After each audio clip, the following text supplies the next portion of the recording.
ಹಾಗಾದ್ರೆ ಶಿಕ್ಷಣ ಅಂದ್ರೇನು?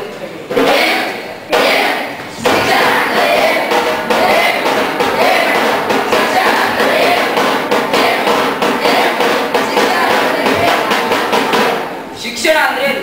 ಮನೆ ಪುಸ್ತಕದ ಓದೆ, ಬಗೆ ಬಗೆಯ ತಿಳುವಳಿಕೆಗಳು, ಮನಸ್ಸಿನ ಪ್ರವೃತ್ತಿ ಮತ್ತು ಅಭಿವ್ಯಕ್ತಿಗಳನ್ನು ಕಲಿಸುವುದನ್ನು ಫಲಪ್ರದವಾಗಿ ಮಾಡುವ ತರಬೇತಿಯೇ ಶಿಕ್ಷಣ.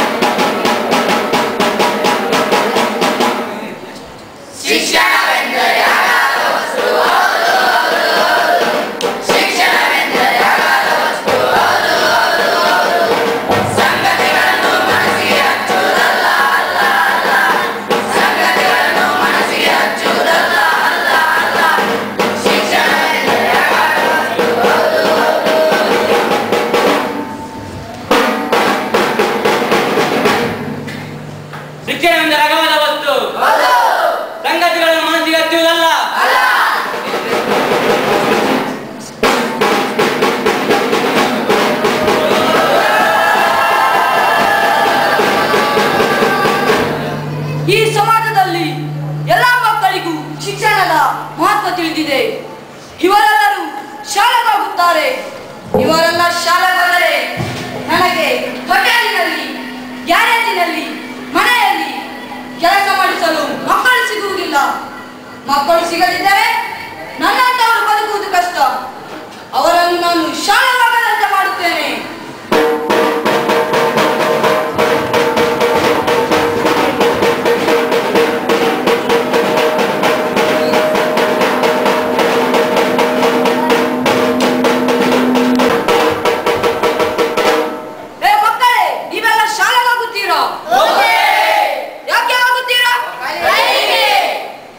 ಕೆಲಸ ಮಾಡಲು ಇಷ್ಟವಿಲ್ಲವಾ? ಇಲ್ಲ.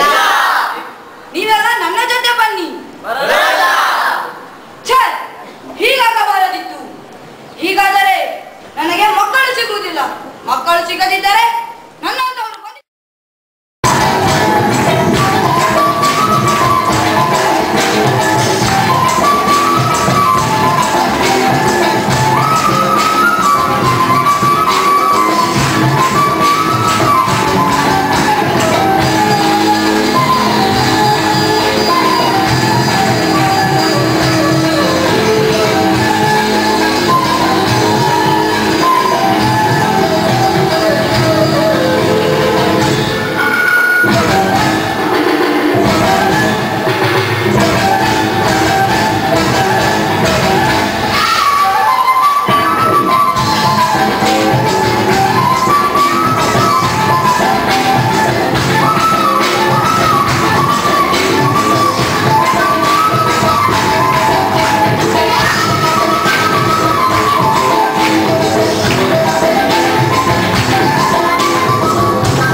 Sama-sama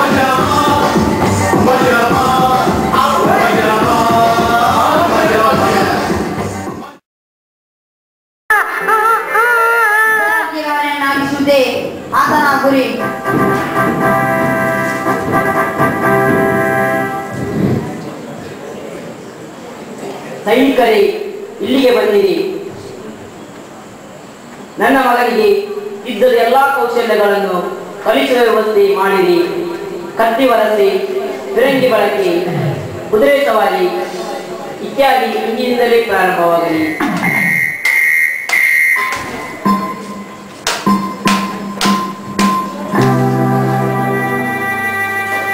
ಮಗನೇ, ನಿಲ್ಲು. ನೀನು ನನ್ನ ಮಾತಿಗೆ ವಿರುದ್ಧವಾಗಿ ಹೋಗುತ್ತಿದ್ದೀಯಾ? ದೇವರ ನಾಮಸ್ಮರಣೆ ಮಾಡಬೇಕಾದ ನಿನ್ನ ಬಾಯಿಯಲ್ಲಿ ಈ ಕೆಟ್ಟ ಪದಗಳ ಬಳಕೆ. ಮಗನೇ, ನಿನಗೆ ಅದು ಶೋಭೆಯನ್ನು ಕೊಡುವುದಿಲ್ಲ ಅಂತೇನೆ. ನಾನು ಇಂದು ಎಂದಿಗೂ ಈ ರೀತಿ ತಪ್ಪು ಮಾಡದಂತೆ ನನ್ನನ್ನು ಹಲಸಿರಿ. ಮಗ ಪರಿವರ್ತನೆಯಾಗಿ ದೇವರಿಗಾಗಿ ಏನಾದರೂ ಮಾಡಬೇಕೆಂದು ಬಯಸುತ್ತಾನೆ.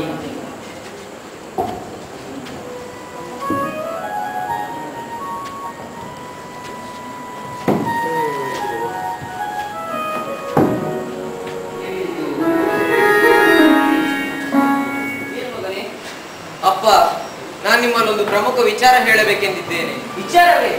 ಹೇಳು ಮಗು, ಧೈರ್ಯದಿಂದ ಹೇಳು.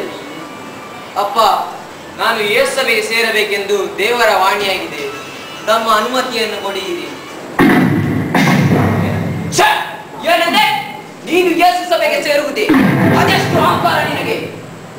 ನೀನು ಮತ್ತೊಮ್ಮೆ ಈ ಮಾತು ಎತ್ತಿದರೆ ನಿನ್ನನ್ನು ನಾನು ಕಲ್ಲಿನ ಕಂಬಕ್ಕೆ ಕಟ್ಟಿ ಸೈನಿಕರಿಂದ ಚಾಟಿಗಳಿಂದ ಓಡಿಸುತ್ತೇನೆ. ಹುಷಾರ್!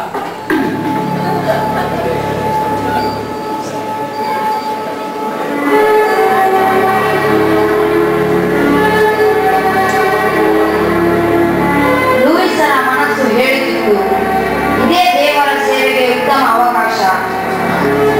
ಸಂತೋಷದಿಂದ ಅವರು ತನ್ನ ಹಿರಿಯರ ಅನುಮತಿ ಪಡೆಯಿತು.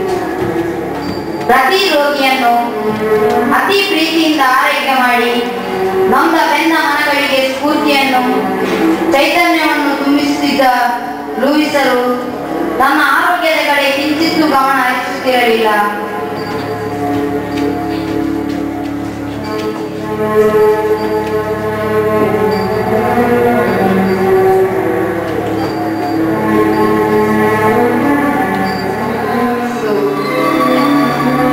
ಇನ್ನು ಬದುಕು ಅಸಾಧ್ಯವೆಂದು ತಿಳಿದಿದ್ದರು. ಯೇಸುವು ತೋರಿದ ದಾರಿಯಲ್ಲಿ ನಡೆದ ತೃಪ್ತಿ ಅವರಲ್ಲಿತ್ತು. ಯೇಸುವಿಗಾಗಿ ಇನ್ನಷ್ಟು ಕಷ್ಟಪಡುವ ಬಯಕೆಯು ಮನದಾಳತ್ತಾದರೂ ಮರಣದ ಗಂಟೆಯು ಬಾರಿಸದೆ ಧ್ವನಿಸುತ್ತಿತ್ತು. ಲೂಯಿಸರ ಆಧ್ಯಾತ್ಮಿಕ ಗುರುಗಳು ಲೂಯಿಸರ ರೋಗ ಗುಣವಾಗುವಂತೆ ಪ್ರಾರ್ಥಿಸುವಾಗ, ಸರ್ವಶಕ್ತರಾದ ದೇವರೇ, ನಮ್ಮ ಸಹೋದರನಾದ ಲೂಯಿಸರನ್ನು ತಮ್ಮ ದಿವ್ಯ ಕರಗಳಿಂದ ಮುಟ್ಟಿರಿ. ಅವರ ರೋಗವು ಗುಣವಾಗುವಂತೆ ಅರಸಿರಿ ತಂದೆ. ಆಗ ಲೂಯಿಸರು ಇಂತೆಂದರು, ಗುರುಗಳೇ, ದೇವರೇ ನನ್ನೊಂದಿಗಿದ್ದು ಅವರೇ ನನ್ನನ್ನು ಈ ಲೋಕದಿಂದ ಕರೆದುಕೊಂಡು ಹೋಗುವುದಕ್ಕಿಂತ ಮಿಗಿಲಾದ ಆಶೀರ್ವಾದ ಇನ್ನೆಲ್ಲಿದೆ? ಇಂತಹ ಗಳಿಗೆಯಲ್ಲಿ ಅವರು ಪರಮ ಪ್ರಸಾದವನ್ನು ಕೇಳಿ ಪಡೆದರು. ದೇವರ ನಾಮಸ್ಮರಣೆಯು ತನ್ನ ಕಂಪಿಸುತ್ತಿದ್ದ ತುಟಿಗಳಿಂದ ಧ್ವನಿಯಾಗಿ ಹೊರಹೊಮ್ಮುತ್ತಿದ್ದಂತೆ ಅವರ ಆತ್ಮವು ದಿನಾಂಕ 21/6